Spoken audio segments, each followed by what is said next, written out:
Everybody, welcome back to Final Residence TV and episode number 42 of Van Halen Stories. Today, my guest is Jeremy Asbrock of the Gene Simmons and Ace Frehley bands, solo bands. He's also a member of Rock City Machine Company, right? With my buddies That's right. Ryan Cook and Phil Schaus, former guest on this show, and finally got the third Musketeer after a while. But we're making it happen today. Rock and roll residency is where I met you, actually, and because Phil was doing that, and I had a friend who went to that, and it must have been 6 years ago now. Seems like it's gone by pretty quick. We started that show 10 years ago. Okay. You're still doing it though, here and there, right?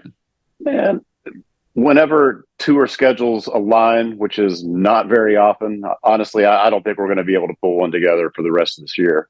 Yeah. So, I don't know, maybe January. It seems like everybody's off in January, so right. I really hope we can do more than one show next year. I'd really love to do more. Right. It's really cool, that thing you guys did there with that for so long. Man, it's just fun because you get to play so many different songs and different kinds of songs, because like what's under the umbrella of what is rock and roll is so broad. So like we do everything from like 60s British to 70s AM radio to deep tracks to new wave of British heavy metal and everything in between. So it's really good for your playing and your singing, just your overall musicianship. And right. I miss it, man. I love doing those a lot. Yeah, I was thinking about that yesterday or the day before when I actually saw Lizzie Hale's Skid Row performance, right? Yeah. And, she was kind of sometimes a regular there at that thing as well, and she'd be part of that. And so it was kind of cool to see her back out doing that thing. That was pretty wild. What did you think? Yeah, I thought it was great. I thought it sounded fantastic. And like even Rachel played with us a lot too. Right. And, they were both two people that were regulars at the Tuesday show back when we were on the patio. So it's like seeing family up there. Right. Yeah, I thought it was great. Yeah, I thought you did great too. It's pretty cool to see her doing that role and killing it like she does. It's freaking awesome. So I was gonna start out, man, because I don't know a lot about your background as far as what you grew up on when you started playing guitar and all that. Kind of give me and everybody listening a rundown on when you got into guitar, what age you were, and then how you what acts you liked, and how you ended up being a Van Halen guy. So when I was 3.5 or 4 years old, there was a kid that lived behind my brother and I. Have a brother that's 6 years older. Yep. And, this was like 1978, 79. So Kiss were the biggest band in the world with kids. So this dude comes out and he's got a Live 2 with no gatefold, just the 2 records. He's like, "Hey man, I'll sell you these for 50 cents a piece." So I ran in, asked my mom, and she's like, "Well, here's 50 cents. You can buy one." And then my brother said, "Buy that one. It's got Shouted Out Loud." So it was side 3 and 4 of a Live 2. And of course, we went straight to Shouted Out Loud. And anybody that knows a Live 2 knows that the crowd noise is just the absolute, it sounds like a jet engine. Right. And then, the band kicks in, it's high energy, and the bombs go off. And I mean, like at that moment, I knew I wanted to do or be whatever that was. I didn't even know what it was. I just knew like I want that, whatever that is. Right. And that started my obsession with Kiss. And my mom started buying 16 magazine for me, because 16 magazine was on the bottom magazine rack at the grocery store.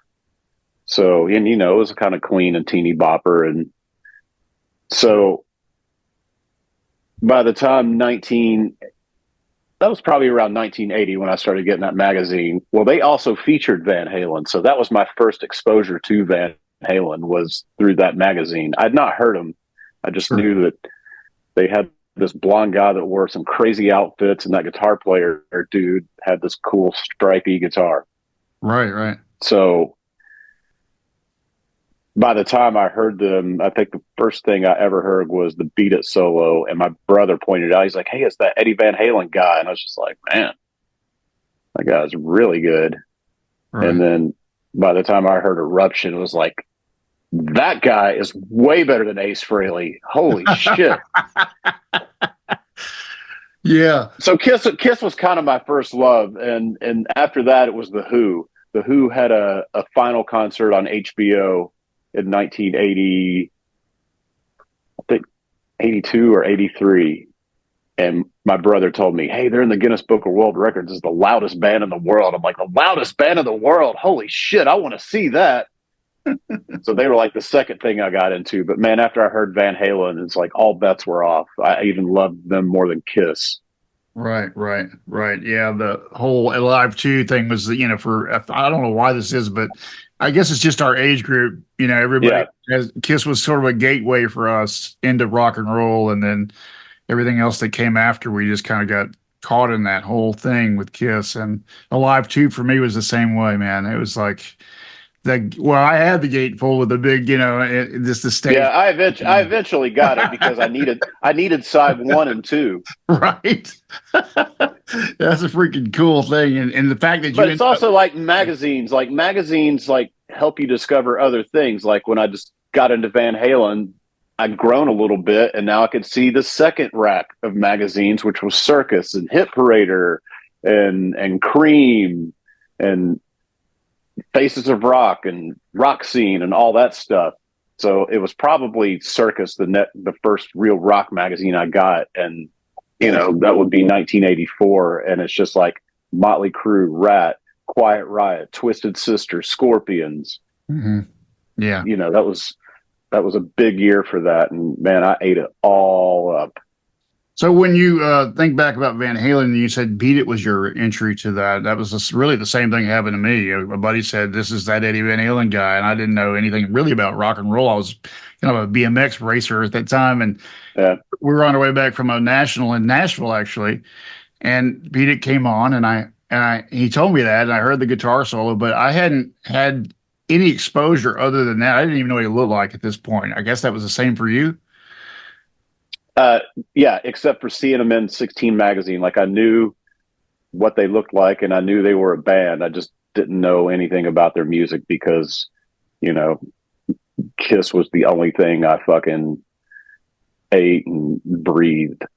Right, right. But then that Christmas I got a boombox, which meant I had a radio, and here in Nashville our station was 103 KDF. Right. So right when I started listening to that, Jump debuted, and I heard Jump, and I mean, Yeah. I didn't have any history with Van Halen to be pissed off at that song, so like I loved it. Right. And then yeah, after the single came out, that album came out in January of '84, right? Yeah. Yeah. So they were coming to Nashville in February, like Right. pretty soon after. So the radio station started playing a lot of the record, and I mean, yeah, man, Kiss Right. was Kiss was my number two after that. I was going to say that, yeah, because they came to Birmingham where I lived in January of '84, end of January, like I think it was the 31st, I believe. And Boy, they didn't give the audience any time to absorb that record. It's just like album's out, we're on the road. right, it came out like the first of the month, and then they were out there. That's what I remember about that particular show was that it was announced for us in December, and they were there a month later. Yeah. It was So, weird. you know, my parents had taken me to see Kiss in 1983, and honestly, that didn't go very well. So they weren't going to take me any more shows until my brother turned 16 and he could take me. So when they came, and I fell in love with them, and I was pleading with my mom. She's like, "No, no." I'm like, "Mom, I can win tickets off the radio," because the station was giving them away. And she's like, "All right, if you win tickets off the radio, you can go to the show," because that's one of those shows where you either camp out for tickets or you don't get a ticket because they sell out. Right, right. I remember when Panama came on, I had a hard time dialing the station because I couldn't believe how awesome this song was. I was like trying to concentrate on the awesomeness of the song and dial. 7377625, which is rock for all of you who have Right. cell phones now and you don't have to look at what the letters are. Yeah, that was a pain in the ass. You'd do that and then you get a busy signal and hang up and 7377625. Busy signal. Fuck. 736. Right. Needless to say, I did not win tickets off the radio, so I did not see Van Halen with Dave the first time around. In '84. Okay. That's what I was going to ask you. Yeah. Because you were right in my age group and you were right at the same time as me, but you just didn't get to the show. No, I didn't make that one, regrettably. But when they came around for 5150, I was a little older. I was 11 by then, and I was with my friend at the skate center, and his sister, who was my brother's age, and her friend were there, and her friend told us, like, yeah, Van Halen's coming to Nashville. I was like, oh. And then my mom came to pick us up. I was like, Mom, Van Halen's coming to Nashville. And she kind of looked a little sheepishly and was like, yeah, your brother's camping out for tickets tonight. He's going to take you. And I was like, Awesome. Awesome. Yeah, let me back you up too, just on the records before that. You heard Beat It, but did you buy records after the Beat It thing, or what? When did you buy your first Van Halen record? Probably in that March of '84. I got 1984. Okay, and then Diver Down was the next one that I bought. Right. So you went kind of retro like I did, started out a little later and went back to the catalog. Yeah. So were you surprised about when you heard Eruption eventually? Were you surprised by that? Or like for me, when I had heard Kiss, right? By this point, Alive 2. And by this point, I'd seen Kiss in 79 on Dynasty. So I'd seen Ace's solo, right? So I'd already seen him tap with this pick. Yeah. Did you have that same feeling like you already kind of knew about tapping, or did you not?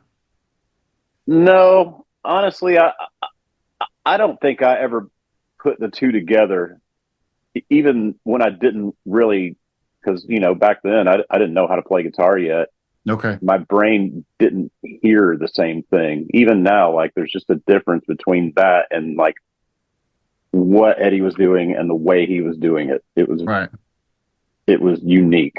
It was different than Ace's pick tap. I mean, I theoretically they're similar. Right. Right. It still doesn't sound the same to me. Sure. I don't think it sounds the same either. I just think that in my little 12-year-old head or whatever it was, I thought I kind of had, because they had pictures of him doing the tapping. Yeah. I think it was live, maybe the second album, right? Where they're showing him kind of tap. And I thought maybe that's where I put it together. Like Ace did something like that. No, I guess Eddie's speed and clarity and his notes just kind of, I didn't put them together. Right. I agree. Yeah, it was very different in that way. Especially. And yeah, when I heard Eruption, it probably wasn't like it would have been if I'd heard Eruption before Beat It. So Beat It kind of like set me up for speed and clarity like that.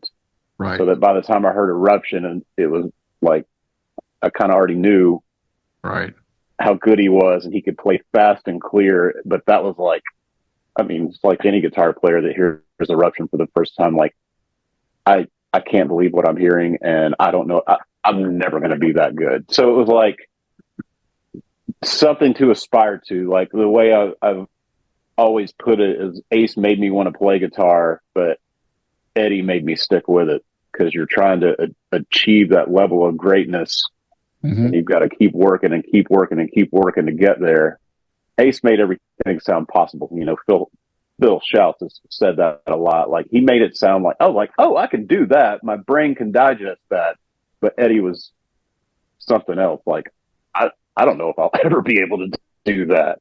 Right. Yeah, there is something about kind of Ace's style and his, where he got his thing from Page and that whole pentatonic vibe, and how different Eddie's shapes were, and how alien it almost was, to everyone, including you could hear where Ace's playing came from, and Ed's playing was like okay, he made all that up himself. Like I don't know. Right. I know he says Eric Clapton, but man, most of the time I just don't hear it.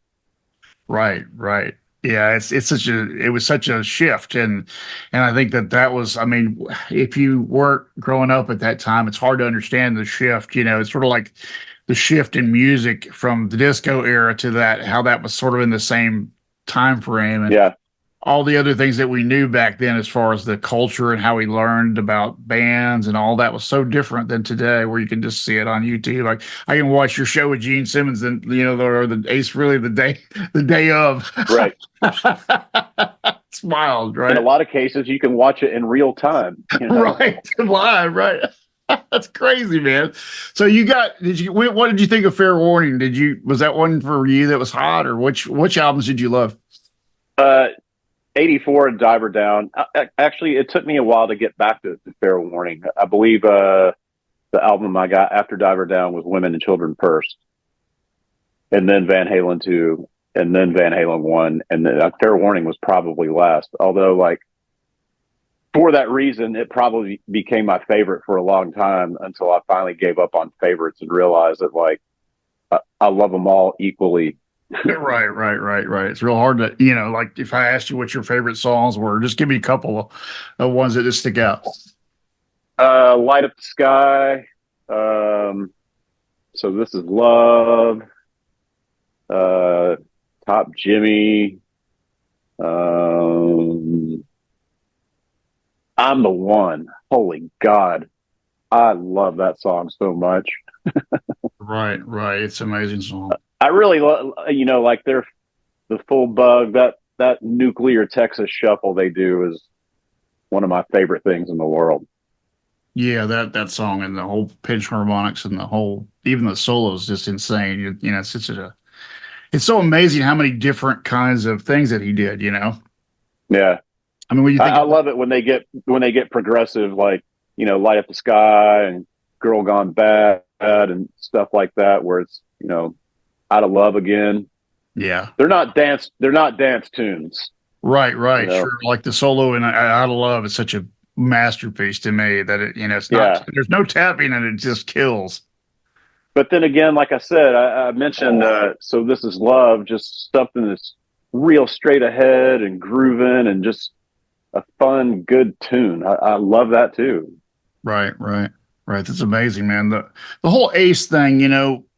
I know Ace has said that Eddie was in the audience at times. Did he ever talk to you about any of that? Has he ever mentioned that whole thing? No, he hasn't really. I mean, honestly, I don't really hang out with Ace enough to have any conversations with him. Yeah. Uh, he does have a fan out there that I see regularly, and he and I disagree. He's like, man, Eddie stole Eruption from Ace Frehley. He stole it from his solo, and he's probably talking about the pick tap thing. We're just like, dude, Yeah. Eddie did not rip off Ace for fucking Eruption. That just didn't happen.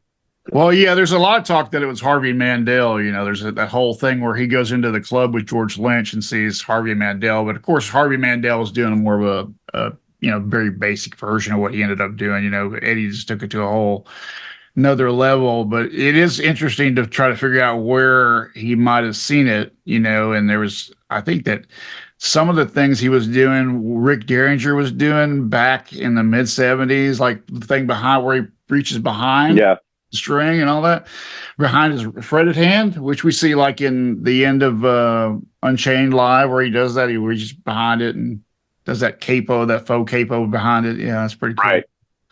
Man, it's possible. I'm sure he. But the thing is like he would have to be at the show to see that. It's not like us. We're like, oh, I saw fucking Rick Derringer doing that on YouTube or something. Like, there's no footage to go back and look at. If you weren't at the show, then you don't fucking know anything about it. It is within the realm of possibility that two guys thought of the same thing to play on guitar. That's true. Yeah, that's true. Yeah, yeah. And I think it was just the thing that Gene was connected to them, and I don't know. I think they did. There was a point where they got tickets to go see Yeah, Kiss. they were there. They went to the show, so he Yeah, did see it. yeah. But yeah, but he was already kind of doing things like that. That was probably, Right. it depends on what time frame it was, but the 77 when he started tapping that people talk about anyway. And he might have been working on that for years before he put it out there, because his brother was real Yeah. protective about this whole thing with the Pappy turning his back and all the things that we kind of heard over time. But yeah, it's crazy what he did with it. And then, like he said, I think in his interviews that, what I did was make melodic pieces out of it. It wasn't more of a trick or a effect. It was more of a Right. melodic thing. That kind of thing makes me think of when you saw Van Halen eventually in '86, right? So that would be your first. Yeah. Tell me about that experience. Well, that was the first concert I went to without my parents. That was Okay. the first concert. That was the first sold out concert I'd ever been to, and I mean, back then a Van Halen crowd was pretty fucking wild. Right, So right. the auditorium was oversold. People were throwing fireworks and bottles and cans. Just man, yeah. Was that I Nashville? smell. Was Yeah, it yeah. The municipal auditorium. Yeah, okay. Yeah. Yeah, and that was the first time I'd ever smelled weed and knew what it was. Right, right. I mean, and Ed was my fucking hero then. Like that, Van Halen was my band, and he was my guitar player. And man, it just blew my fucking 11-year-old head off. And there was definitely no straying from the path after that. And Yeah, I it's was gonna say probably still my favorite concert that I've ever seen because just I remember how excited I was for it, and never having seen Van Halen and how much I loved him.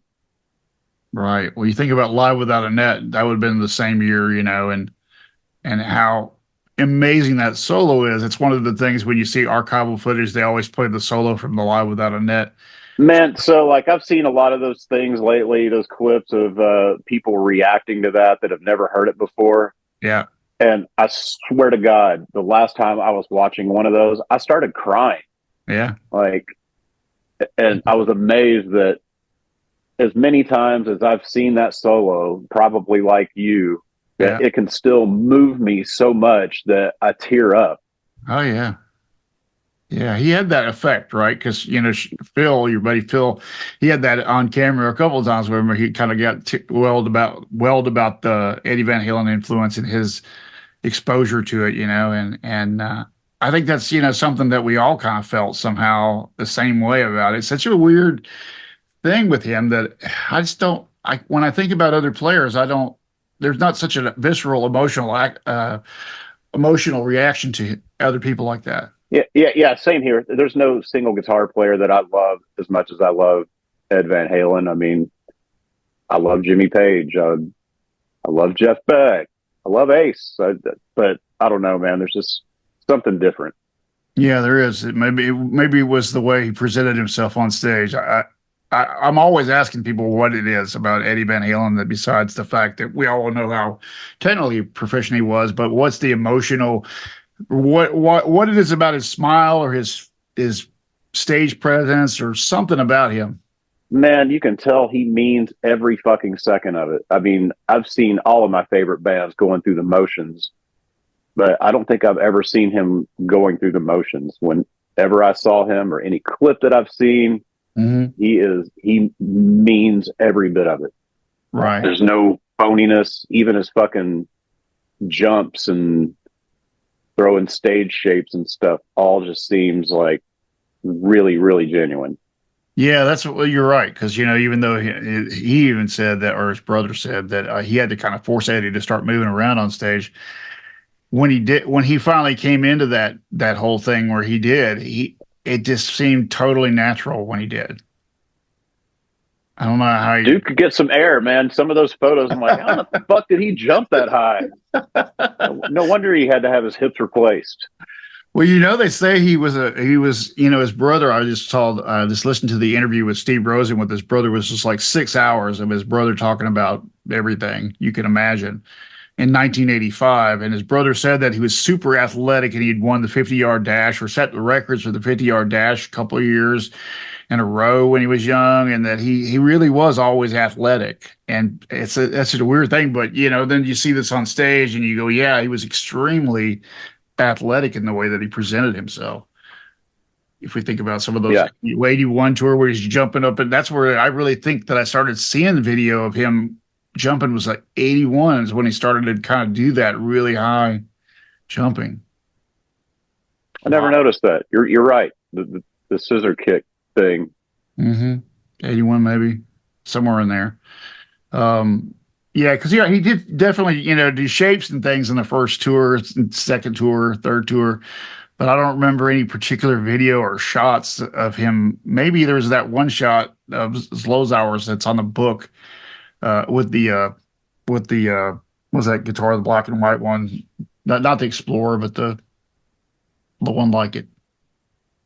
And there's a shot from him in 80 jumping pretty high in the air. So maybe he did do it in 80, but it wasn't somewhere in there. Yeah. I would say, yeah. So what was your take on, I guess because you got into it in 84 and you kind of retro back to Roth. What was your response to Hagar? Obviously you loved the Hagar era too, right? Oh yeah. I mean, I don't know. At that when that was going down, uh, I was a Van Halen fan and an Eddie Van Halen fan, so I was going wherever they went. So Right. I loved 5150 so much. I listened to that album as much as any record I've ever listened to. So like at the time, since I didn't have a lot of history with the old version of Van Halen, I was on board. And then I saw that show, and I don't even think I had 5150 yet when I saw it, because just like 84, man, they hit the road pretty fast after, and they always started in Shreveport, so like Nashville was always really early in the itinerary. Mm-hmm. So I didn't get to know the record until after the fact. And then Live Without a Net came out, and it was sort of like having a memento of the show. Yeah, right. That's really cool though, right? To have a video of such Yeah, pristine quality that was the era that you saw. yeah. Yeah, because And somebody actually came to me with a bootleg of the show I was at, which I man, I would love it. What One thing I remember about our show is he pulled this chick up on stage to sing "Jump," and then Alex fucked up, and I remember Sammy going, "God damn, Alex!" Like somewhere around the solo section. Mhm. Wow, that's wild, man. Yeah, because all their shows, even though they were somewhat planned, they still had an element of kind of spontaneity, and that I think that's one of the things about Van Halen that was maybe a little different. I was just talking about this the other day because we were watching the new Bon Jovi documentary, and my wife and I were talking about the difference between Van Halen at the time and Bon Jovi. And for me, I was British, the British heavy metal movement, that was my thing, Iron Maiden, all that. So for me, Bon Jovi was too kind of light. I was Yeah, and Van Halen was much wilder if you think about their contemporary bands that were around them until Motley Crue came. They were kind of like the kings of that unpredictable, wild show, right? yeah. Van Halen. It's so weird. I know they were like sort of pioneers of that LA scene, but I have a hard time like putting them in with that, other than just like the blonde singer, flashy guitar player thing. Man, they were a lot more wild card than that. Like their image was really weird. Man, they dressed really weird. They wore really weird shit. Oh yeah, for sure. Yeah, and it's amazing, that all of the different looks they had. They did that every year. They changed the look every year. I don't know who or when that started, where bands were doing each tour had to be a different look, a different stage Yeah, production. I mean, I don't know if Van Halen started that, but it seemed like it started. Kiss obviously did this early on. That was something right. they did, and but I saw You Billy. know what? I kind of took that from all those bands. I do that. I wear like one outfit for a whole year, and then I change it the next year. Where like Ryan wears something different every show. I don't really do that. Right, right. Yeah, but it's kind of cool with Van Halen because I can look at a photo and say I know what year that is. Exactly. That's exactly why I do that. Is that why you do it? Yeah, That's cool to mark the time a little bit. That's pretty cool though. It's a cool idea. yeah. Cool way to do it. I Go ahead. stayed with Van Halen. Like OU 812 came out. I have to admit, I loved it, but I was a little underwhelmed. There were actually songs on that I skipped over. Like I Hmm. skipped over Sucker in a Three Piece. I didn't care much for that one. I mean, it had stuff that like Mine All Mine that fucking totally moved me. Right. Black and Blue, I don't know. And that was the first single that came out too. And I was just like, it's not very exciting. And Right. solo's not that great. And Right. probably Right. would have released a different first song because, it always came out on the radio a month or two before the actual record came out. So Right. that was the first thing I heard. And I probably would have been a little more fired up if I'd heard like AFU or something first. Yeah. Did you see 88 Monsters of Rock? I didn't see Monsters of Rock, but I did see them when they came here later for their own tour. Hmm. Because the Monsters of Rock show was in Memphis. It wasn't in Nashville. And Right. Right. man, when I was 13, my mom wasn't going to fucking drive me all the way to Memphis to stand in The Heat. 120-degree stadium for an entire day listening to those bands. No way. I did make that show. I'm just a little bit older than you, so I went with my buddies and we didn't sleep and we burned up so bad and I didn't make it through Van Halen because I was so wiped out. That's what I've heard from everybody I know that was actually at that show. Was just like, man, it was so brutally hot that I didn't even have a good time. Right, right. It was cool to see the Scorpions. They were really on their game and Dokken was kind of on the ends of their whole career there. Yeah. Metallica was pretty sharp for a young band. They were doing their thing and they were, making their way. And then Kingdom Come was kind of cool to see, their vibe and the whole Zeppelin kind of vibe. And yeah, but it was a good show, except for the fact I couldn't make it all the way through the Van Halen part. That's the only time I've ever not been able to make it. That's amazing, though. When they came here on that tour, they played at Starwood Amphitheater, and that was the first time I got really close to the stage and close to Ed because I jumped the rail and I just ran Hmm. and ran as close as I could, and there's Eddie like 15 feet in front of me. I can't believe I don't know, like that first time it's like, oh my god, that's like really him in front of me. Holy shit, Yeah. there he is. So 88, you're how old? 13. Yeah. So And you I didn't even have a parent at that one. My mom dropped me off, and right. Right. People don't realize that our parents used to do that. yeah, They would drop us off at 13. yeah, man. Oh hell, at 15, I was just like, "How are you getting home?" Like, I don't know. I'll find a ride. Right. It's so wild. If I think about some 15 or 13-year-old now being dropped off at a show, I just think that's really crazy. But for us, it was like normal. They just dropped us off. And No big deal. see you later. It No phone, no wasn't. cell phone, nothing. Meet you Yeah, out front. I'll meet you out front.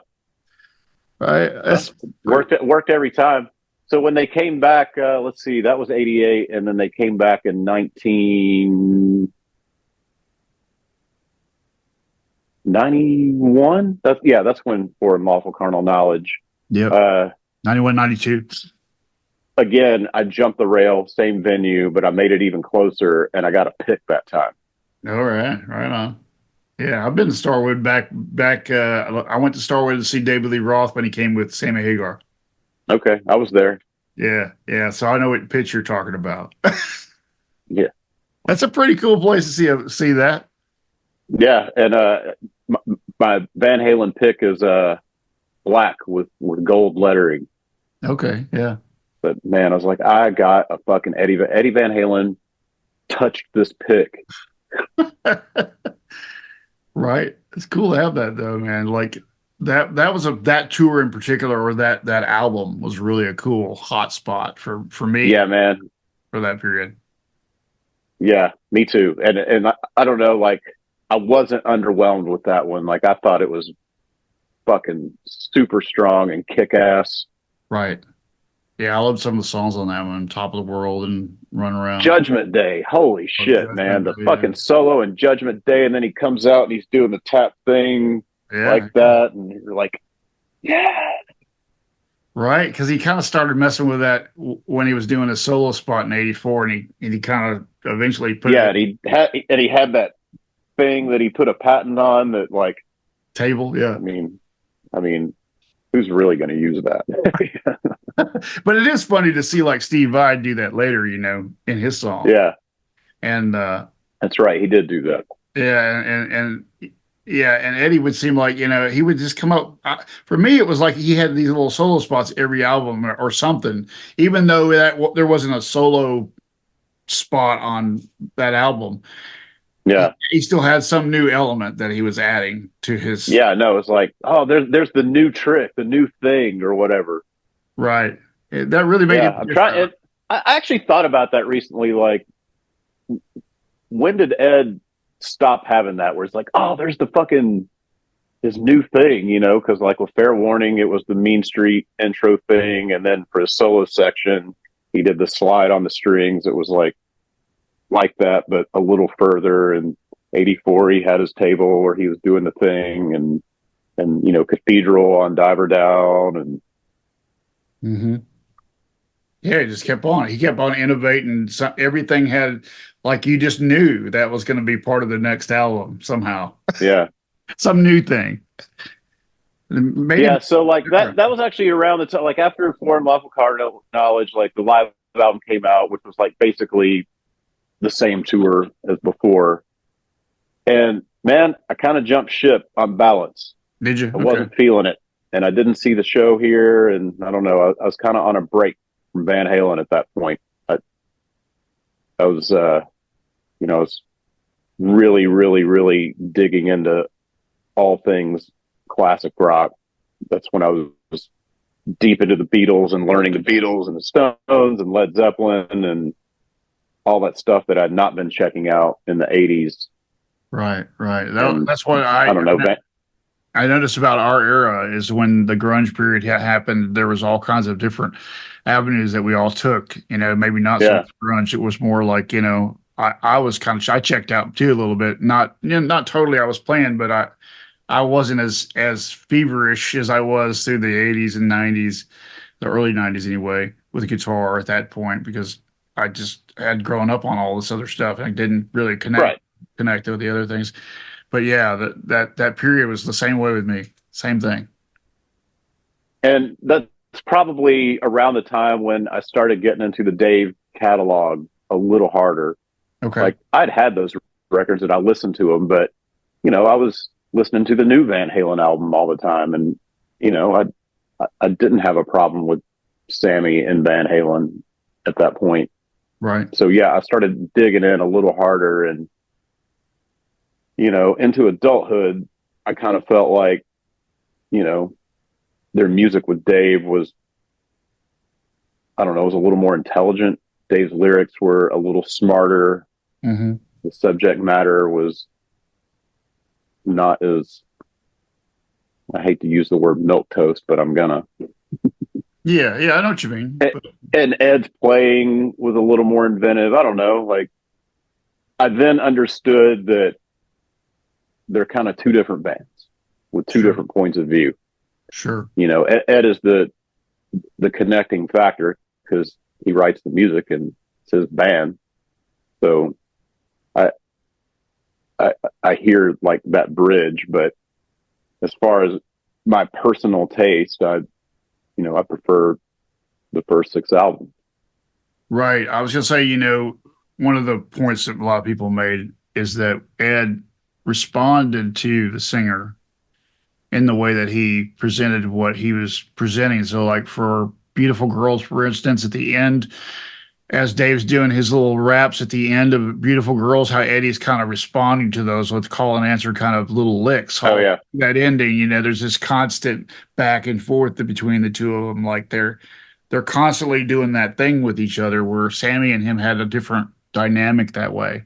More melodic, more song oriented songs, more. I'm not to say that the songs weren't great on the first six albums or whatever, but just the way that they went about it was different. yeah, and it sounded like a band being recorded, whereas probably around OU812 they started making records. Sure. So that involves like overdubbing and blending things and, Sure. Yeah. double and triple tracking and stuff. Cause I can still hear that live band on 5150. It sounds super, super live. Like, man, on Get Up, I hear so many drum fuck ups. Really? I don't know if you hear him there in the verses. Yeah, he'll do these rolls and really weird places in the middle of the verse. And yeah, I definitely hear a live band in the studio drinking a lot and doing a lot of cocaine. Right. Right. Those guys had like the weirdest sense of timing. like Yeah. like for me, and Wolfie says this about his dad. He couldn't count, and I was like, well, maybe it's more like he just had a sense of where he felt comfortable, timing wise. That wasn't typical. That's what I always feel like when I'm trying to learn his parts. It's they don't really feel like they follow your normal, on your Oh normal. yeah. A lot of times you're just like, where is the fucking one? Right. Exactly. So that's what I'm saying. There's that thing that he had that was so obscure from pretty much what we're all taught in school, to where the one is. He didn't feel that the same way, and trying to copy his licks, no matter how simple they are, they end up being a lot harder. Yeah. And like Panama does this and Blood and Fire and Ripley Yeah. when it was in the Wildlife, where it starts like this and you're like, what the fuck, where's the one? And then when the song kicks in, it's back over and the one is where you think it is, and it's like, what just happened? Yeah, I know, man. They did that a lot, and I'm not sure how much of it was Eddie and how much of it was Alex, because like even like on the intro to Hot for Teacher, when you come in, you know, Yeah. it's your it's the da da, and then you come in. It's like that's your cue, and then the beat behind that is where you actually start doing it. It's in a weird spot. Yeah, I noticed live Alex counts on the hi-hat to keep all that anchored, because Yeah. yeah, that could be pretty hairy. Right, right. They actually did Out of Love Again on one of the later tours. I think it was seven, I think it was. I saw them, maybe it was Atlanta or somewhere. And they got lost. They totally got lost, and they had to just, and Roth goes, "Follow me to the chorus."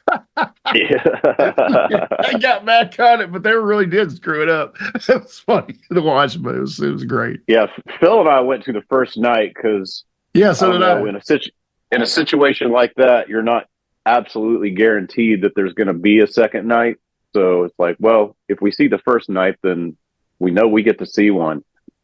Right, absolutely. That's exactly why I went to Charlotte too on that first show, was because we first of all, it had been what, 20 some odd years since Roth had been out there. We knew Yeah, how continuous they were anyway, and you knew what was going to happen, whether we were going to make it past Charlotte or not. But yeah, man. When I finally got to hear "I'm the One" live and Dave singing it, man, that was rock and roll heaven. I was going to say that was one of the first songs, wasn't it? One of the maybe. It was, yeah, it was a second tune. Yeah, I remember that show, man. And it was loud. There was a lot of folks there, and they were loud, man. It was everybody was ready. Yeah, I have that picture of that. a I have a picture of a shirt that says it's the Van Halen first tour shirt, and it says on the back he had it custom, and it says we can all die now.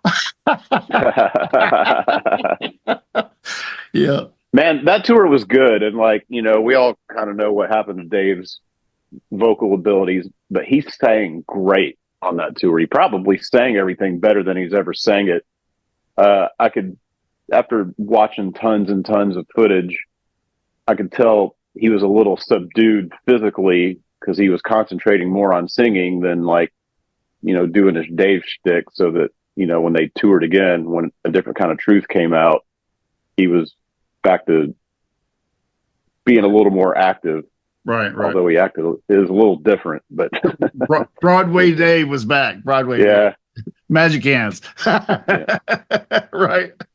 Yeah, there was that. And we went to the first night of that one too. That was in Louisville. Right. 2012.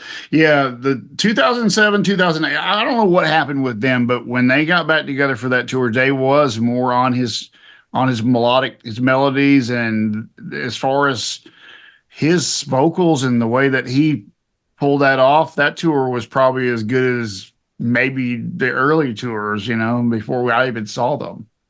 Yeah, I have a feeling that he looked at the footage, and the reason there was not any kind of visual release is he probably looked at it like, man, I'm boring to watch. Fuck that. And I'm doing me next time. Yeah, yeah, yeah. 2012, and that was a good tour for Ed. I mean, I saw him in Nashville on that tour, and I think and Atlanta, but it I was went to Atlanta. I went out of town and I didn't catch Nashville, so I went to see him in Atlanta the night before. And at that one, that I didn't have to jump the rail, but I did run from my seat up to the second row, oh yeah. and I'm singing when they're playing "Jump," and Dave points at me, and goes, "Oh, you know this one." Yes, I know this one, Dave. That's funny. Yeah. 2012, he did a good solo on that year. That was when he sat down and did the a bulk of the solo is when he sat at first, Yeah, which was interesting for him to do that. And he was he was in a very good place mentally, I think. And the album had come out, and he was real, like, at first, I don't know if you read those articles, but he was kind of like, I don't know if we want to release new music. People don't care. But then they ended up doing that album. What did you think of Different Kind of Truth? I was just about to ask you the same. I loved it, man. I listened to that album as much as I listen to any Van Halen record. Like, and I still love it. I think it's great. I didn't, man. I am not one of those people that cares about the fact that they went into the vaults, because I really only feel like old music took up half the record. Because, man, Chinatown isn't an old Van Halen song. As is an old Honey Baby Sweetie Doll. Like, all of that stuff sounded like new Van Halen to me. Yeah, I agree. So, there was plenty on that record that You and Your Blues, that wasn't an old, like, there was enough new material to go with that classic stuff. And it's just like, to some people, man, it was going to be damned if they do, damned if they don't. Well, that doesn't sound like classic Van Halen. All right, well, here is some classic Van Halen. Oh, you're just ripping off old stuff because you can't write. So, like, some Yeah. people, it's going to be lose-lose. Right. It's I thought it was fucking great record. yeah, I did too. Still do. I think it stands up with their catalog for sure. I mean, I do too. Absolutely. And man, like, As Is and Chinatown, god damn, that stuff's on fire.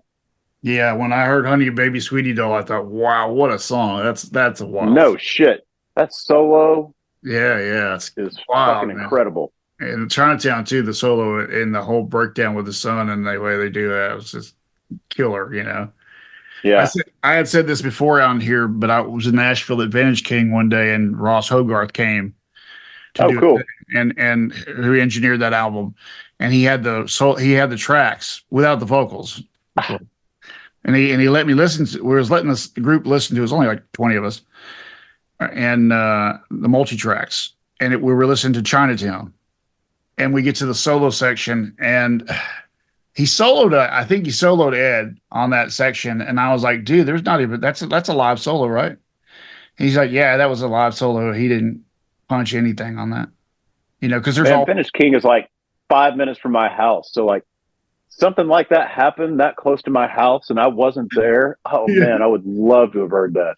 yeah, it was cool because I got to hear those tracks, get to hear him naked, and talk about that, and he was pretty cool. It was cool to hear that, especially since I was a big fan of that album and and how good it was to me. I mean, again, I don't know why, I even first single everybody bitches about, but I loved it. Yeah. Yeah, too.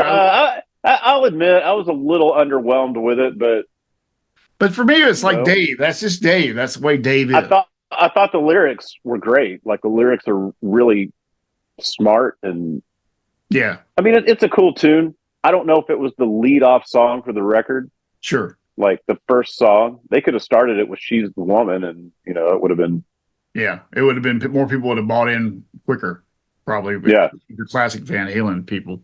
Yeah, that I liked it. I thought it was a good way. Since that was the kind of the end of any material, still a good way to finish for their career. And in the last tours, Dave got crazier and crazier as I got into 2015, but Ed's sound got better and better. It's just, I mean, yeah.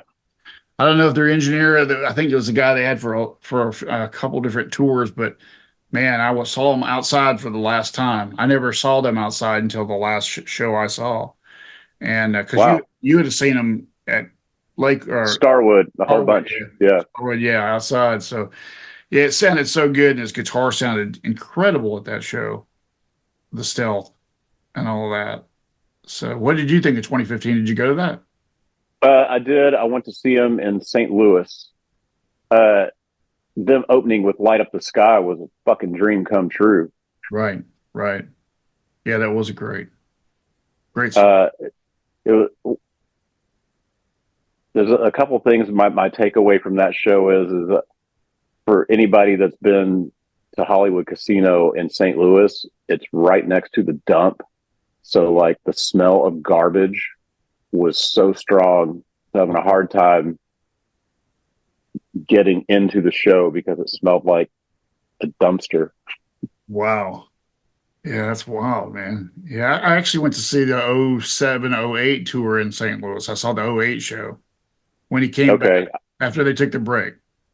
all right. I saw the 2004 tour in St. Louis. So did I. I was there. There were two nights. I saw the first night. Okay. Me and Phil went to that one. Man, that show broke my heart. Yeah, yeah, Man, shit, I can play guitar as good as Eddie Van Halen.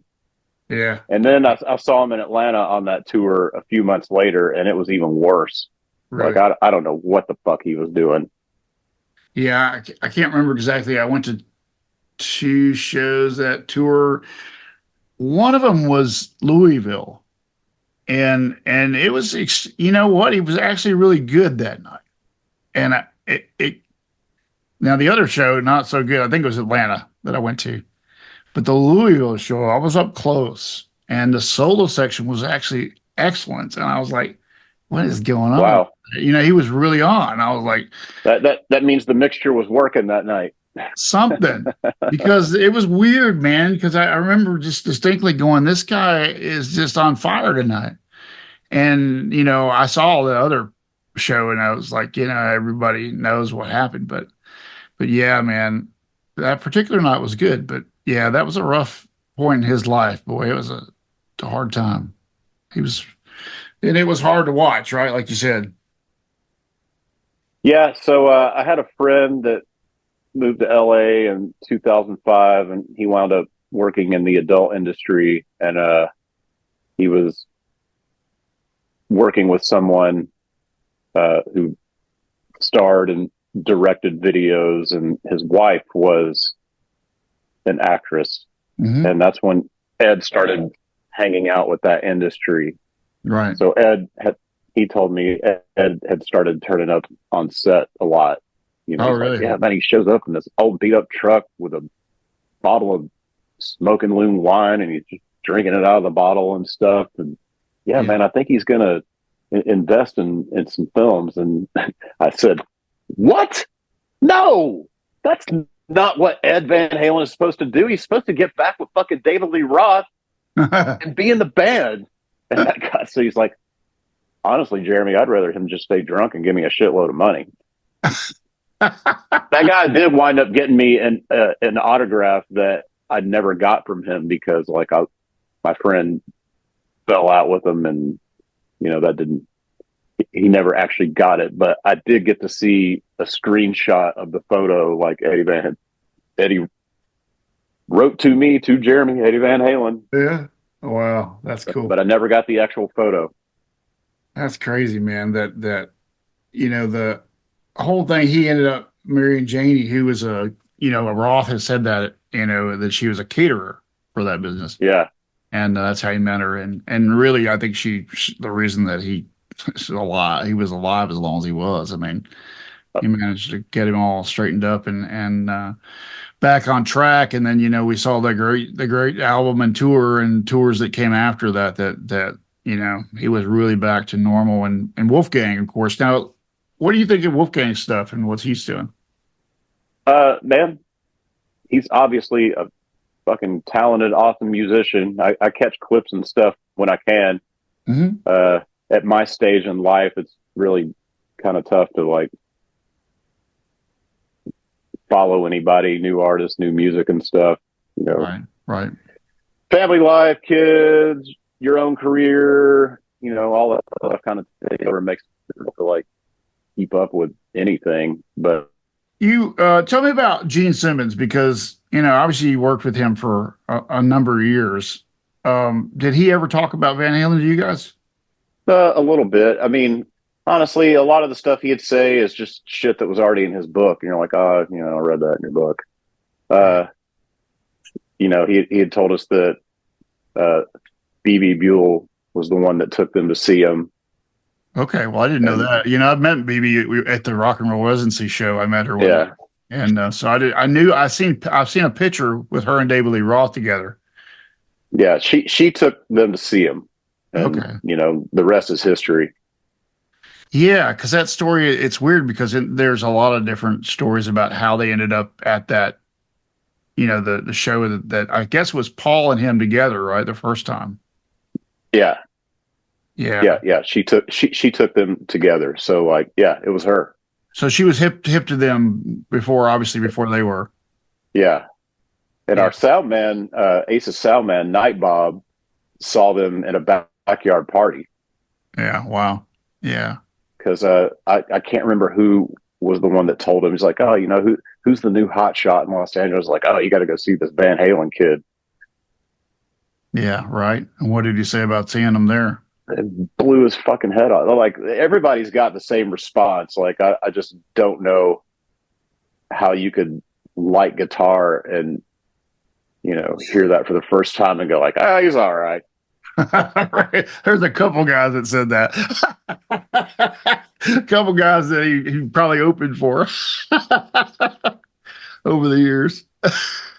Yeah. The ones I'm talking about. Neil Sean says that they were talking about that first tour. I think he talks really fondly about it now, but I don't think it was as fond. With Journey wasn't as fond of them as they he likes to make it out to be. But Yeah, man, I know some people that were at the Nashville show here, and I'm trying to imagine what that would be like because at that point, like they're brand new, and you probably haven't even heard their first song. You're like, oh, all right, yeah, let's check out this opener, and then it's like, yeah, what was that? yeah, And then I feel bad for Ronnie Montrose because like he's supposed to be a guitar hero, and he's got to go on after that. right, right. It's crazy. Mike Simmons, was my first guest on this whole thing. Yeah, Mike had walked in on Van Halen and had never seen him, and just got and I know some people that were at that show too. The one where Ozzy yeah, didn't make it. Like right, I know quite a few people that were there for that, and like, yeah, man, I'd love to time machine that stuff, man. right, Actually, like all the Van Halen tours are probably my first time machine stops. right, right. I want to be at the 81 show in Oakland. That's the one I want to be Me at. too. That's the one.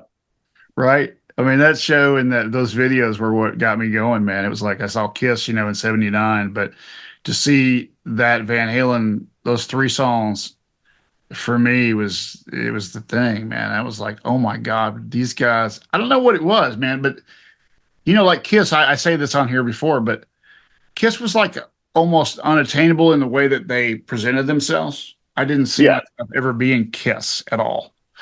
Although, like you said, they had a kind of every man's ability to yeah. The playing was accessible. yes, yes, but the image was like comic book. Yeah, It was like beyond anything that you would do or you'd ever think to do. I mean, I guess they thought of it after they saw Alice Cooper or something, but or maybe not. But there was predecessors that kind of did some things like that, obviously. But for us, looking at that, going and seeing Van Halen, though, they're just regular dudes. I think maybe it was the thing that they were just regular guys, kind of thing. yeah, but I don't know. I don't know if it was their stage and lights. There was still something larger than life. Yeah, yeah. Kiss had that element, of the larger than life stage show and everything. But for some reason, like when I saw Billy Squier in '83.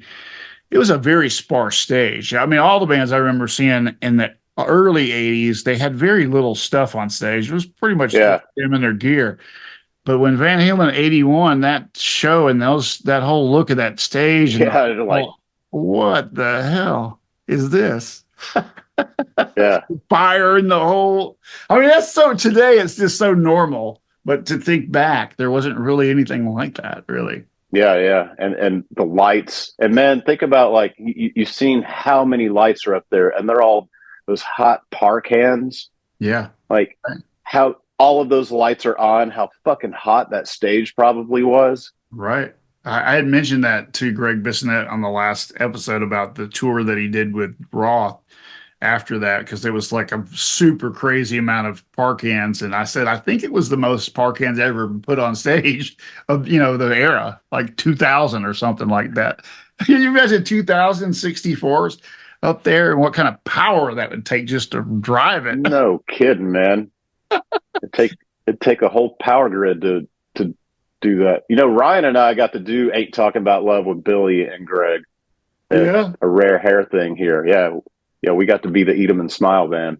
that's cool. So Yeah, that was pretty cool. what did he do? Which songs? We did Ain't Talking About Love. Did you okay? So That was it. Yeah. that was the one song. That's cool though. Yeah. That's cool that you got to do that because yeah, Greg, man, he was fun to talk to, and he played drums on the last episode, which nobody's ever played on Oh wow. on here. But yeah, it was pretty cool to hear those stories and hear about him meeting Roth and how that all transpired and what Roth's genius is, with his lyrical content and the whole way that he entertains. He's something, man. He's some kind of wild man. I wanted to talk to you guys or talk to you about this because I hadn't talked to. I've obviously talked to Ryan and Phil about it, but you guys, you go from like being this giant fan like me to having yourself in Guitar Player magazine with your buddies. I mean, what's that like for you to be in the magazine that Eddie Van Halen was in?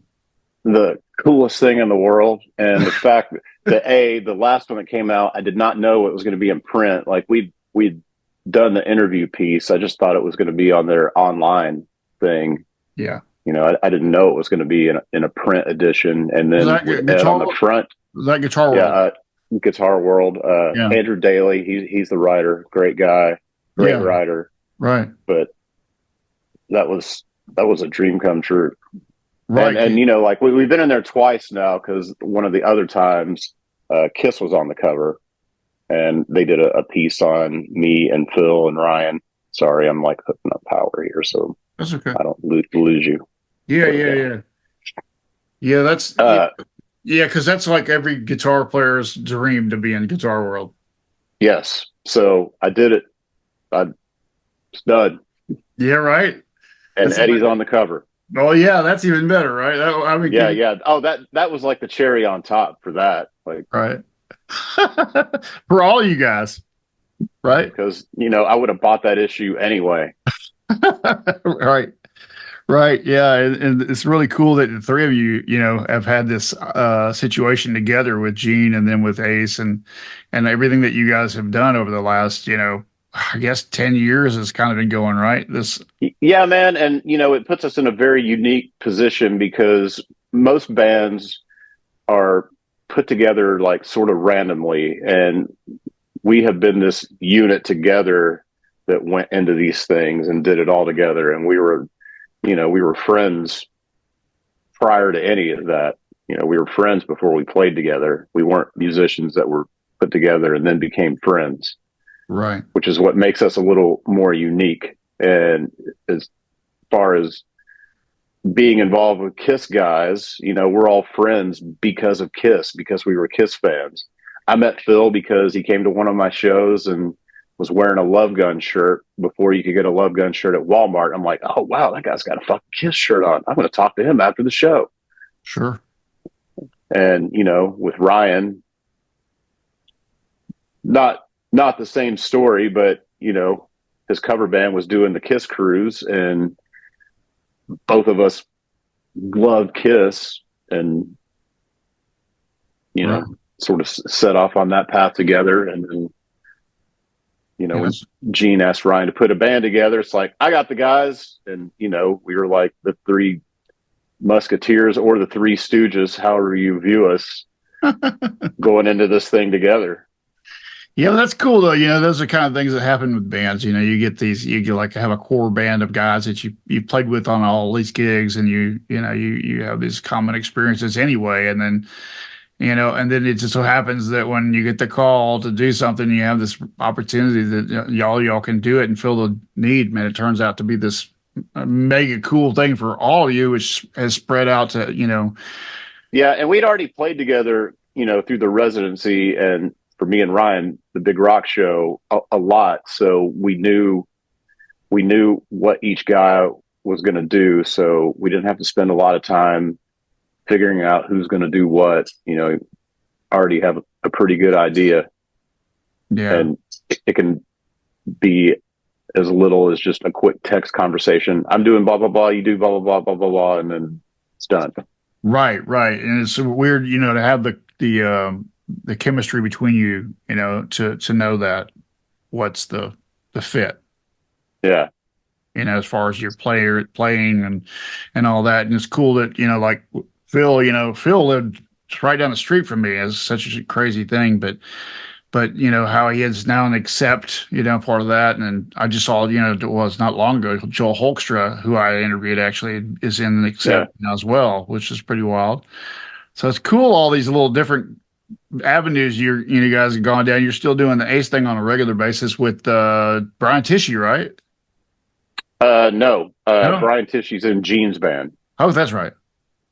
Scott Coogan is playing drums for Ace. He played Okay. for Ace for 10 years, and then we were the lineup that replaced his lineup. But then last year he came back in the band, so it's sort of like Ace putting his former lineup and his new lineup together. I got you. And he's been back since April of last year, so it's been a little over a year. Right, right. That's right. I saw Tishy came on board with that other situation. Yeah, he's in Gene's band now. Gene got a new band. Gene got a Did he? Los Angeles based band, and Okay. yeah, Okay. Brian is part of that Part of lineup. that. Okay. I didn't know what was going on there. I just saw he went to that.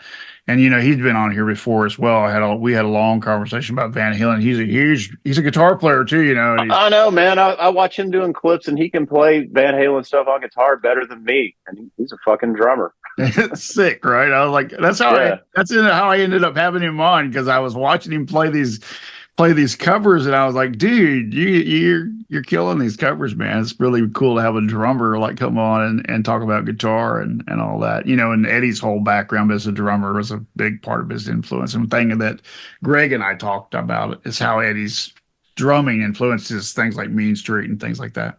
oh yeah. His crazy inventions and his the whole thing he's done over the years, man, it's insane. So the one thing that you guys are doing is this Rock City Machine Company. What's the current status of that? So we are opening for the Dead Daisies here in Nashville Okay. on June 16th. Phil will be doing the show with us. There was a tour that we were supposed to do last December, and we already knew that Phil wasn't going to be able to do that, and probably not any tour commitments, because at that stage, Accept was pretty busy. And then, he took on the Rodney Atkins gig last year. So he's like toggling between these things, and didn't really see where touring this project fit in. So Right. we got a friend to help us out, but then that tour fell through. So we wound up not being a touring entity anyway. And I was talking to Karabi one day, and he asked if we wanted to open that show. I was like, let me see if everybody can do it, and everybody was down to do it. So yeah, we'll do one show. We'll continue to search out opportunities to do stuff. And if it makes sense, then we'll do it. I would certainly love to go out and do shows and play this record for people and, build it up. Yeah, Marty Fredrickson was the producer on it, right? Yeah. Yeah. So Marty and my buddy Damon Johnson, that was on this the second guest on this, worked together way back when they first started together. And Oh yeah. so I was aware of Marty and his career, which is amazing. And In fact, I first met Ryan Cook when I was doing an interview in his studio with Damon, and Oh, cool. he just walked in randomly. And I didn't know him at the time, but later when I met him, I remembered that it was him. And Yeah, Ryan used to manage that studio. yeah, yeah. So that's why I was in there, and he came in just to check on things, make sure everything was good. And so yeah, that was the first time I ever saw him. I even came down to Birmingham to see Ryan play with Brother Kane. Okay. That was like one of the first times that David had put a lineup together, and I think honestly the drummer was the only guy Right. He from the was. band because Chuck Garrett played bass. Yep. Yep. Yep. He It's did like from Cooper's band. Yep. yeah, 2012 or so. Yeah. Yeah. I don't think I was at that work play. I think maybe. Yeah, that's what it Yeah. was. I couldn't remember if that was it or not. So the Christine 16 solo, I mean, obviously, what do you know about it? And whether or not Ace I played know Eddie. Well, I mean, the version came out on Gene's Vault, and yeah. it's the same solo. I mean, so Yeah. I'm sure Eddie just peeled that off real fast, and it's like, oh wow, yeah, that's great. Yeah, let's just leave that, and then Right. Gene probably listened to his demo a few times and got demo-itis. That happens sometimes, like when you make a demo of something and you get so used to that, you're like, you can't hear it any other way. Yeah, right. Yeah. That's why I won't write any kind of lyrics to any song if I have a singer on it that's I don't want to hear it. I don't want to get myself in that place where I'm Yeah. stuck. You get stuck in that place and you can't get out. It's terrible when you're trying to write, man. That's so wild. Well, man, I appreciate you coming on and talking about your Van Halen stuff. Is there anything else that you wanted to tell me about Van Halen stuff? Man, I think we covered it all. We got Ace dates coming up, Cool. all kinds of places this summer. Just Yeah, one of the keep your places eyes peeled for that. we were talking about that place over at Atlanta Mad Life. It's a smaller venue, but it's a real, Dude, I play there with our McCartney tribute band yeah. all the time. That's one of our regular places. Like, that's a small place for Ace. That's gonna And be boy, is it going to be loud. watch out. Watch your It's going to be heads. ridiculously loud. I mean, like his cabinets are leaned back at his head, and that's going to hit that balcony there. Does he put them like right behind him, leaned up? Yeah. Yeah. Yeah. Look, it's loud, and that's just the way it is. Bill was telling me he's old school boy like that.